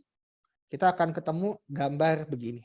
Jadi ini hanya akan dapat keluar gambar ini kalau kita lakukan permintaannya adalah 3D sequence. Kalau tidak, pasti gambar yang selain gambar aksial ini, gambarnya kotak-kotak semua. Karena dia sebenarnya mereformat, jadi merekonstruksi dari gambaran aksial ini diubah di sini. Jadi itu bedanya kalau 3D volume itu seperti itu. Oke, daerah yang mau kita evaluasi adalah yang di sebelah kiri ini ya. Itu. Kemudian sebentar. Nah, ya. Ini adalah posisi koronalnya, kita lihat ini gambar yang titik merah ini dia maju mundur ya. Jadi kita akan mundur, ini TMJ, mundur ke belakang. Kemudian terus kita cari fasialisnya. Nggak nemu. Nggak nemu. Fasialis pars mastoidnya nggak kelihatan. Gitu ya. Ini mungkin fasialis pars mastoidnya yang ini. Ini stylomatoid, ini fasialis pars mastoid. Cuman kecil banget, nggak kelihatan lagi yang lain-lainnya. Jadi dari sini kita akan mencari fasialis pars mastoid. Jadi caranya adalah kita lihat dulu. Ini kita temukan dulu basal cochlea. Kemudian aksisnya ini kita putar. Sorry, aksis ini tadi sampai mana sih gua? Oke. Sorry. Ya. Jadi aksis ini kita putar sehingga dia bisa sejajar dengan basal cochlea. Ya, basal cochlea. Sebentar, ikin gitu. Apa ini? Bukan kok. Ini soalnya saya jarang pakai radian. Saya biasa pakai ini, Mas. Pakai apa? Pakai osirik. Nah, sebentar, ini agak lebih repot. Iya, oke.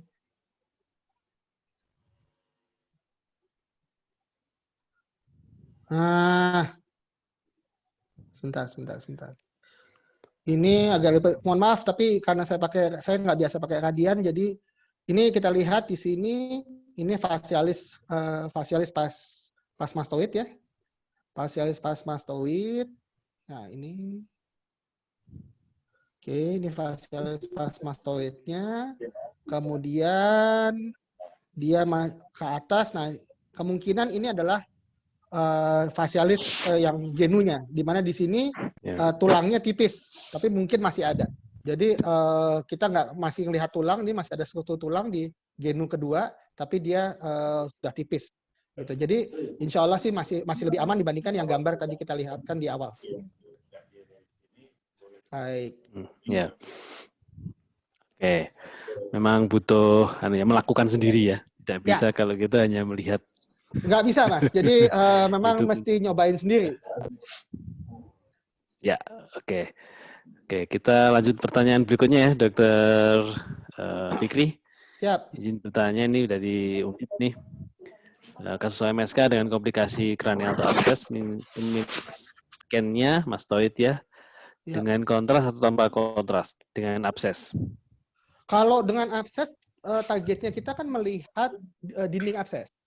Kalau kita mau melihat dinding, jadi abses itu, abses cerebri itu kita bisa bagi menjadi 3 level.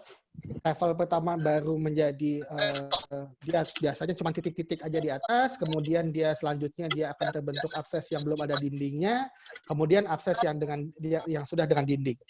Nah, untuk melihat dindingnya itu kita harus menggunakan kontras. Gitu. Suaranya jelas ya? Jelas. Halo, jelas. Oke, sorry. Ya, jadi kalau misalnya abses intrakranial kita membutuhkan kontras untuk melihat dinding apakah dinding absesnya sudah terbentuk atau belum. Gitu. Jadi, tapi sebenarnya kalau dia pada posisi dengan abses begitu kan permintaannya ada 2 atau jadi 1? Mastoid dengan itunya. Biasanya sih kalau misalnya kita tergantung kemurahhatian dari teman sebelah ya, Mas ya. Jadi karena kan sebenarnya abses cerebri itu sebenarnya posisinya kalau misalnya dia dari OMSK itu posisinya umumnya di dekat-dekat dari tulang temporal, di daerah lobus temporal, di dekat-dekat ke arah cerebellum, dan itu umumnya terlihat. Kalau memang dia murni dari tulang temporal, jadi yang abses yang dari OMSK itu umumnya daerahnya daerah situ. Jadi itu dan makanya kenapa di luar bisa sekalian mestinya. Jadi sebenarnya satu waktu bisa kelihatan sebenarnya. Ya. Oke, mungkin ini pertanyaan berikutnya. Jadi kan ada gambaran yang Dr. Caca menjelaskan ada otosklerosis, ada gambaran yang masih sebenarnya jaringan. itu bukan otosklerosis. Iya. Nah, di situ ada gambaran putih dan gambaran abu-abu. Itu bagaimana membedakan bahwa itu sebenarnya adalah sisa tulang atau dia sklerosisnya itu ya? Ya, timpanosklerosisnya ya. Oke, kita lihat gambarnya dulu. Sebentar ya, saya tak carikan.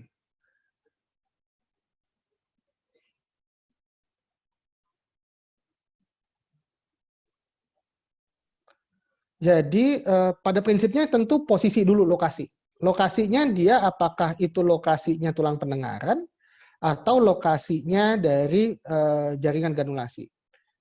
Jadi kalau misalnya dia, dan umumnya timpanosklerosis itu dia masih tulang pendengarannya masih utuh.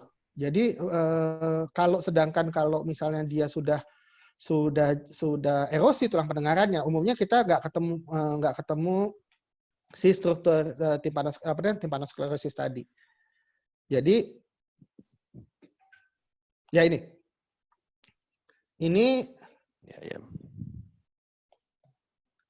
kelihatan ya. Jadi ini kita lihat di sini kelihatan. Oke, di sini adalah tulang pendengarannya masih utuh ya. Ini di sini kita bisa dapat gambaran es krim cone-nya masih dapat. Ini adalah incus, ini malleus ya, head of malleus. Kemudian di depannya lagi, ini ada struktur tulang nih. Atau di sini nih, di samping di daerah epitympanic recess-nya ada struktur tulang yang mengikat si tulang pendengaran. Nah, dia mengikat tulang pendengaran inilah yang didefinisikan sebagai timpanosklerosis. Atau di sini kita lihat di atas nih, nggak langsung berhubungan sama tulang pendengaran, tapi di dalam dari si jaringan lunak ini adalah ada, dan gambarnya juga tentu nggak seputih tulang pendengaran ya. Kalau tulang pendengaran kan putih banget nih. Kalau timpanosklerosis umumnya kalau misalnya dia nggak tebal ya putihnya nggak seputih si tulang pendengaran. Beda sama putihnya ini tulang, ini timpanosklerosis di sebelahnya. Beda ya. Jadi ada perbedaan warna ya, tingkat perbedaan putihnya density, itu ya. Perbedaan density dari tulangnya. Ya, betul. Ya. Oke. Mungkin itu bisa banyak membantu. Ini pertanyaan berikutnya dari Dr. Meiza. Osicle yang dehiscence. Osicle pada osicle dehiscence. dehiscence pada second genu. Mungkin itu maksudnya itu ya. Oh, erosi. Tulangnya erosi ya. Ya, erosi Mungkin tulang. apa hanya bisa dilihat dengan RCT? Iya, maksudnya kalau misalnya dia dengan foto polos nggak bisa.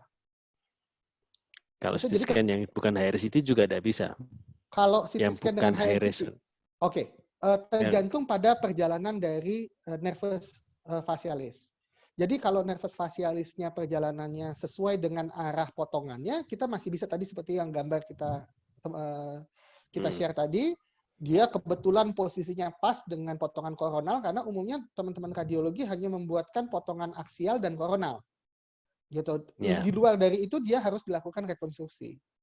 Terutama pada daerah yang mastoid, karena kalau misalnya di daerah kanalis facialis yang di daerah mastoid itu bentuknya di posisi aksial itu cuman bolong, isinya jaringan, cuman sel isinya jaringan lunak, susah untuk diidentifikasi. Jadi kita harus melihatnya di posisi koronal. Nah, masalahnya kadang-kadang posisi koronalnya nggak lurus dia, bengkok-bengkok. Nah, itu menyebabkan kita kesulitan untuk mengidentifikasi di mana nervus facialis pas mastoidnya.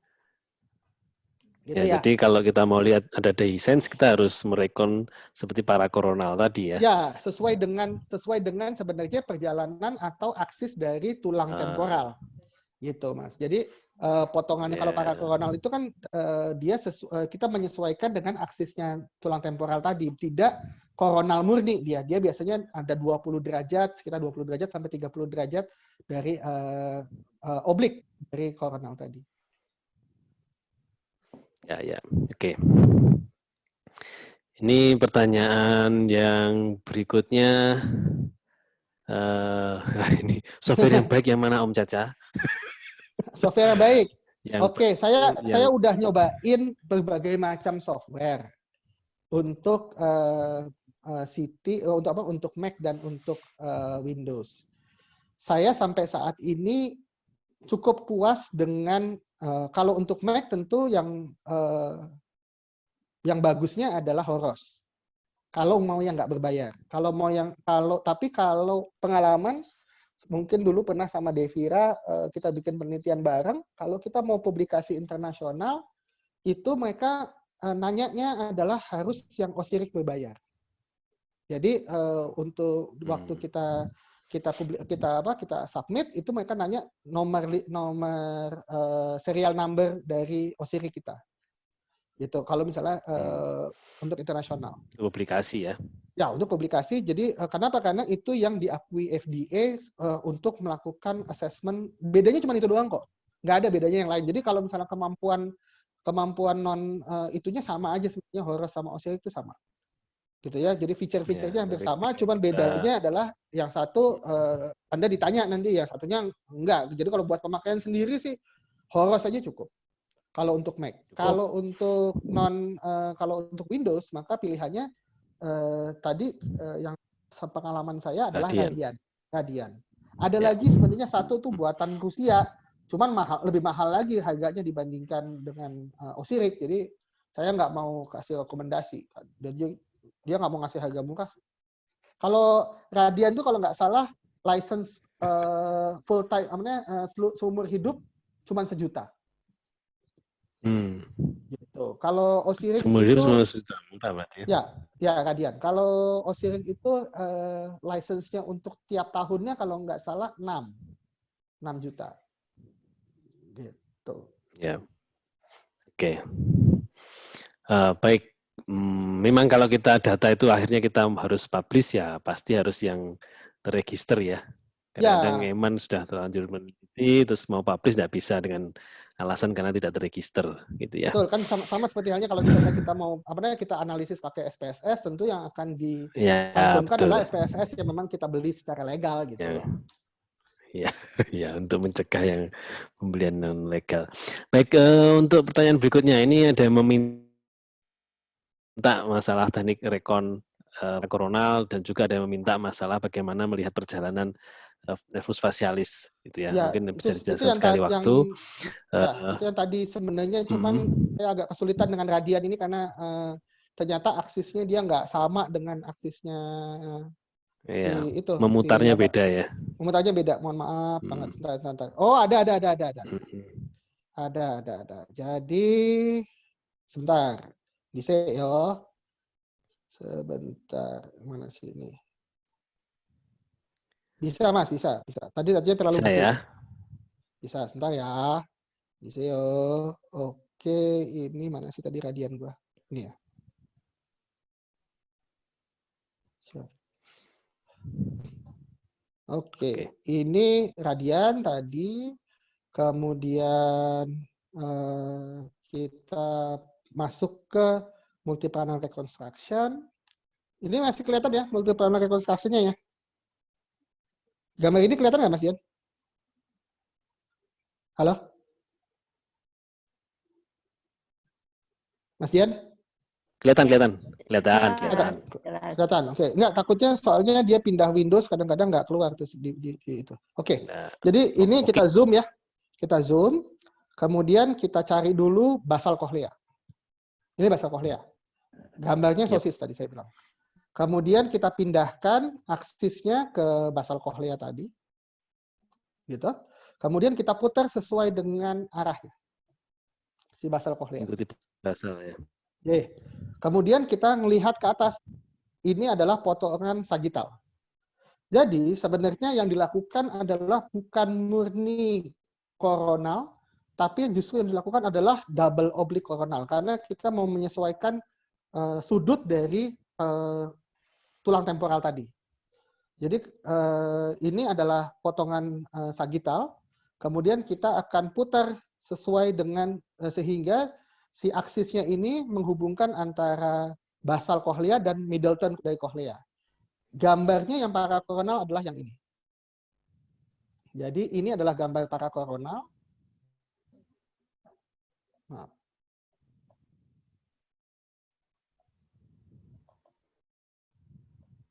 Ya, di gambar parakoronal ini informasinya banyak yang bisa kita dapatkan. Ini tegmen, ini sel. Kemudian kita bisa cari ini adalah nah ini. Ya. Nah, ini nih. Tadi yang kita susah carinya. Ini adalah salah satu contoh di mana segmen segmen second genu itu posisinya tidak sama dengan posisi.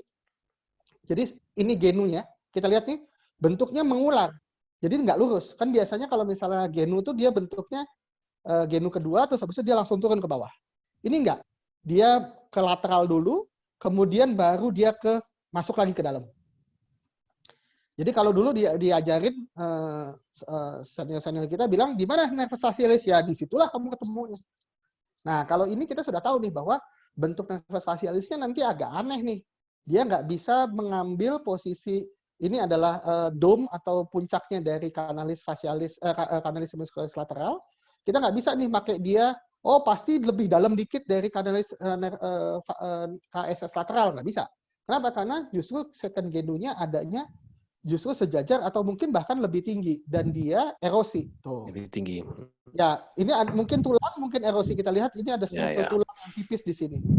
Gitu ya. Jadi ini adalah salah satu contoh di mana keterbatasan dari posisi koronal yang umumnya kita dapatkan dari sejawat radiologi. Ya, selanjutnya apa kegunaan dari gambaran ini adalah mengetahui cochlea secara utuh. Jadi umumnya saya pakai ini juga untuk menentukan berapa panjang dari cochlea untuk saya melakukan insersi. Kalau misalnya mau melakukan implan, sorry. Ini konteksnya konteks implan. Ya. Ya. Oke. Jadi mungkin ini ya Dr. Caca ya, Dr. Fikri. Ini pertama kita mengikuti basal cochlea dulu ya, potongan aksial. Ya. Kemudian pindah ke potongan, kemudian baru kemudian kita pindah ke potongan sagital. Boleh kasih komentar? Oh iya, Dr. Sukirman. Monggo Dr. Sukirman, silakan. Wah, Dr. Sukirman udah jalan-jalan ke Amerika nih, Dok. Udah sampai di sana. Iya. Soalnya gratis. Gimana Dr. Sukirman? Ya, ini bagus sekali tadi barusan posisi apa itu? Parakoronal. Yang dengar suara ya? Ada. Ya, Dengar. contoh kasus kolesteatom yang luas sekali, Ya. itu posisi fasialisnya berbeda dengan yang sklerotik.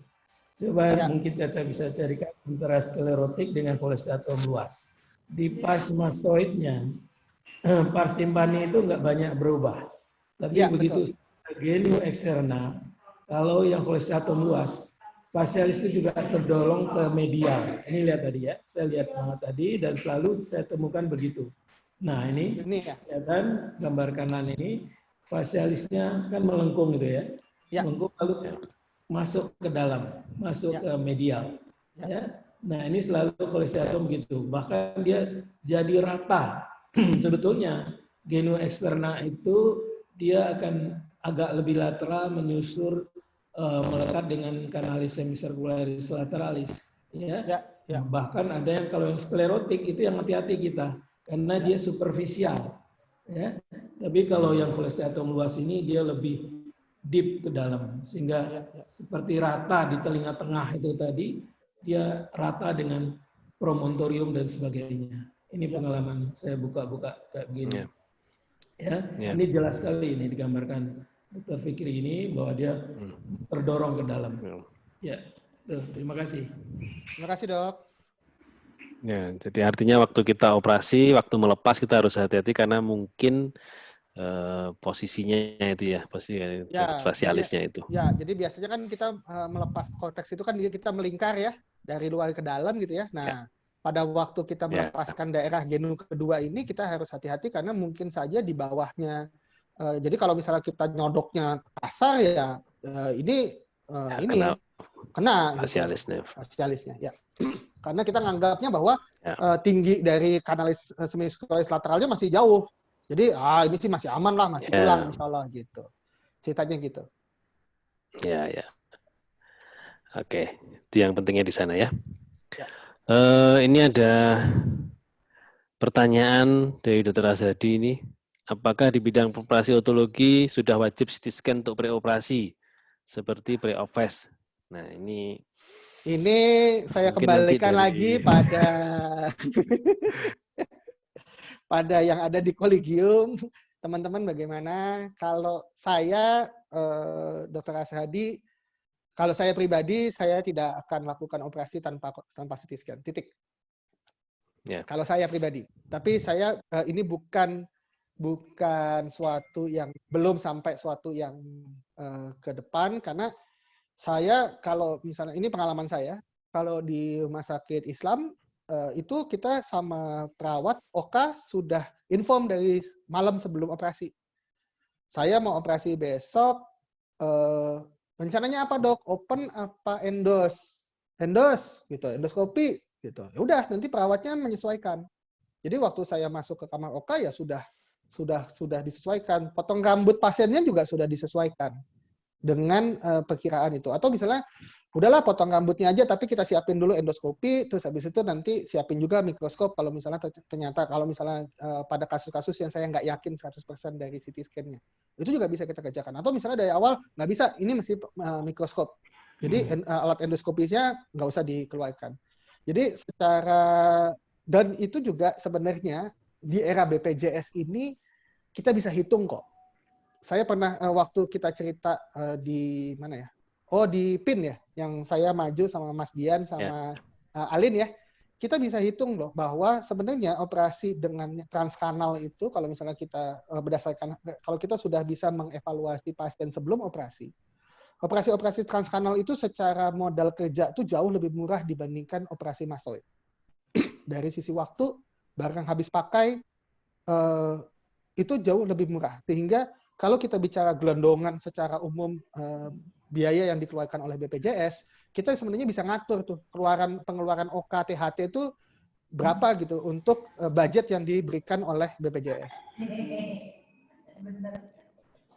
Ya, jadi nanti untuk ini mungkin untuk wajib dan tidaknya pasti akan dari Kodi dan Kolegium karena itu berkaitan dengan modul dan PNPK begitu ya. Betul. Tapi memang secara keilmuan bergeraknya ke sana, secara keilmuan ya. Bergerak ke sana kita berpikir positif bahwa ada sesuatu yang lebih baik Tapi ini juga ada pertanyaan dari dokter ini nih, kalau tidak ada CT scan apakah kita tidak mengerjakan mastectomy ya? Jadi memang Baik, jadi kan itu tadi yang ceritanya dengan foto polos kita punya informasi minimal apa sih yang ada di depan kita.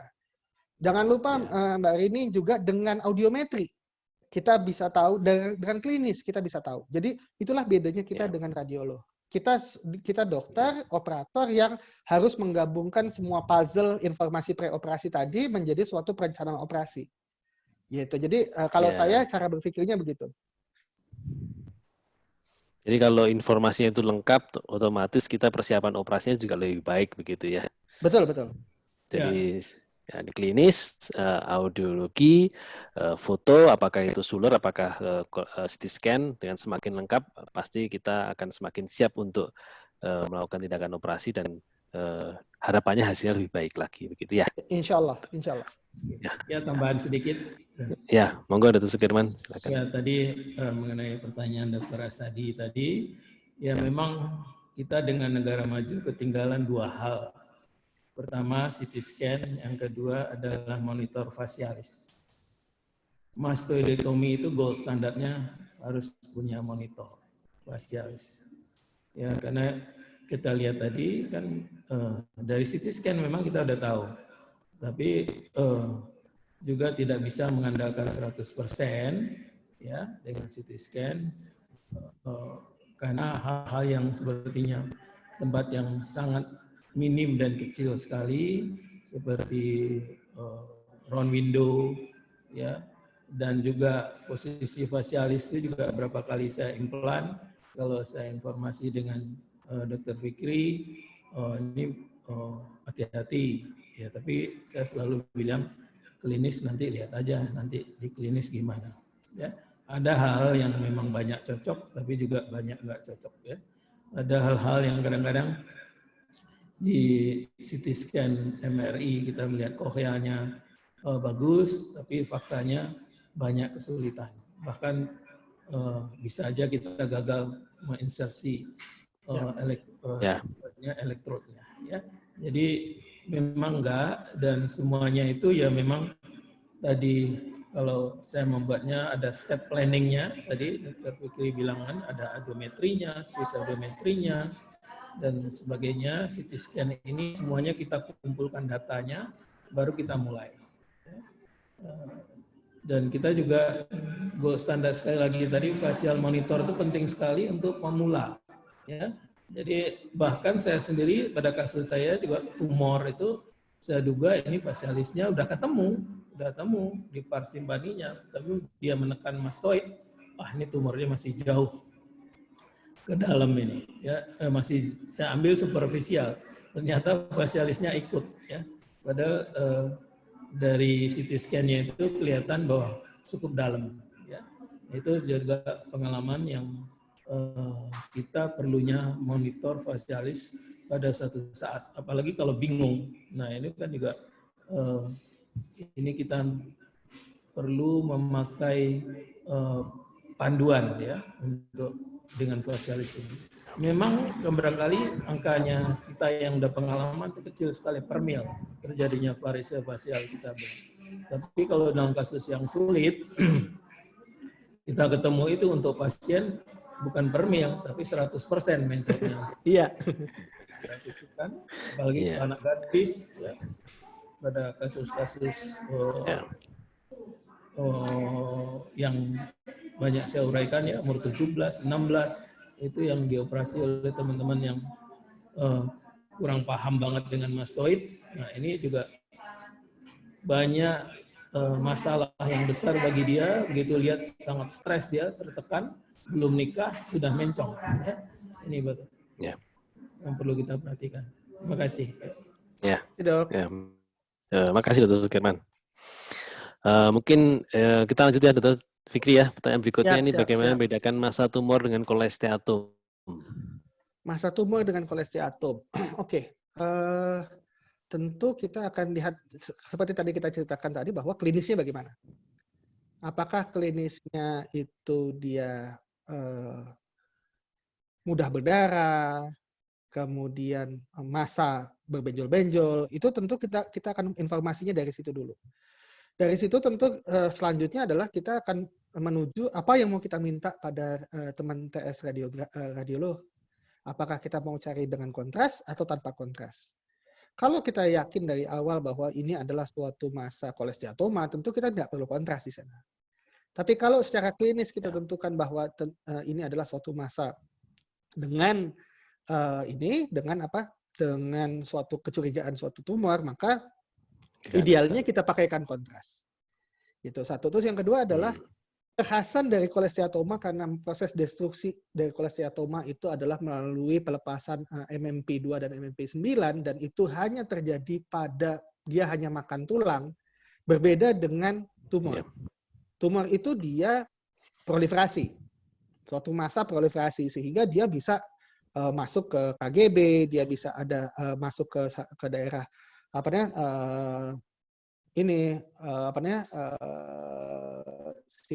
ke depan itu ke kemana Mas Ian? Kelenjar parotis. Nah itu khasnya dari tumor dan itu dia memang masuk ke sana. Tapi kalau kolesteatoma umumnya tidak ada penyebaran ke jaringan lunak tuh, gitu dia terbatas pada jaringan tulang di situ. Ya. Itu perbedaannya ya. Ya. Ya, jadi kadang dokter radiologi pun kalau dia ini curiga kemana, dia juga mengusulkan apakah ini tidak perlu dengan kontras karena dia mungkin melihat pergerakan yang kesana. Jadi kita sebenarnya saling komunikasi jauh lebih bagus kalau kita mengusulkan CT scan. Ya, itu jauh lebih bagus.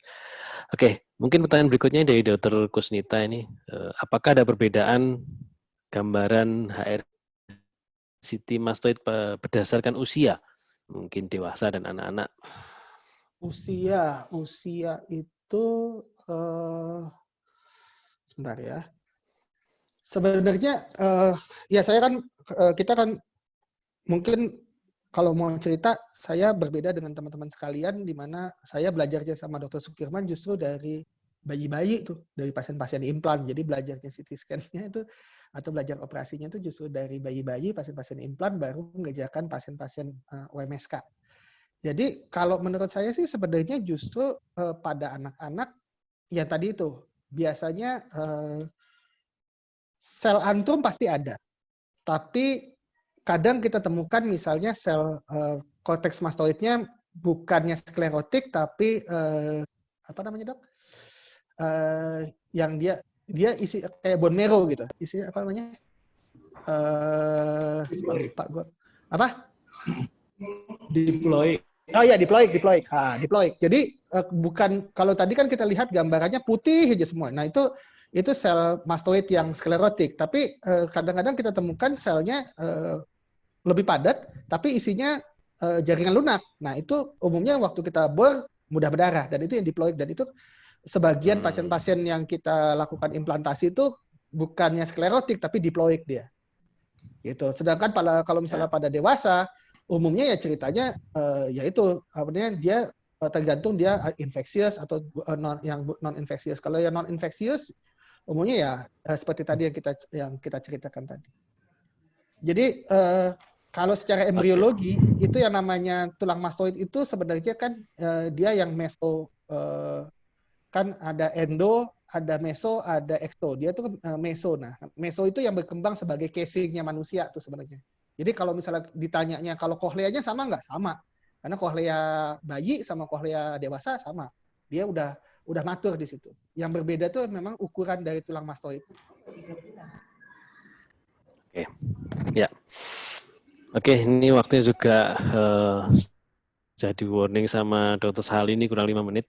Jadi mungkin ada beberapa hal yang kita bisa tarik. Memang kita terus terang kita kumpul dulu mencari format pemahaman CT scan yang mudah, begitu ya, untuk mastoid. Mungkin tadi Dr. Fikri sudah menyampaikan yang tadi draft, mencari yang di CAE apa, di telinga tengah apa. Nanti dicoba itu diterapkan mungkin ya.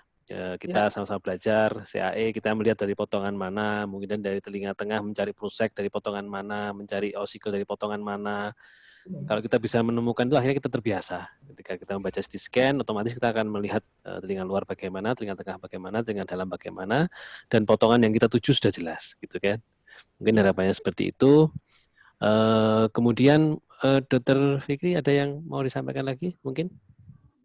Itu saya punya, tadi dulu sebentar.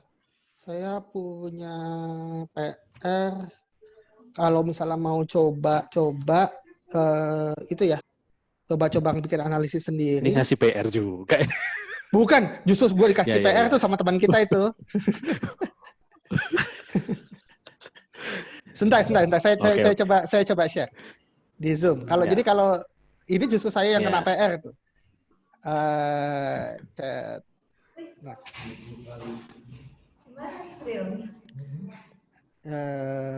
Mana nih webinar ini? Yang untuk link belajar itu ya? Iya, latihan. Hmm. Sebentar, latihan. Nah, ini dia. Latihan. Copy Dropbox links. Oke. Jadi kalau teman-teman berminat, ada yang mau iseng di rumah lagi work from home gitu kan, mau nyoba nyari gitu, atau teman-teman residen yang mau nyoba, ini saya,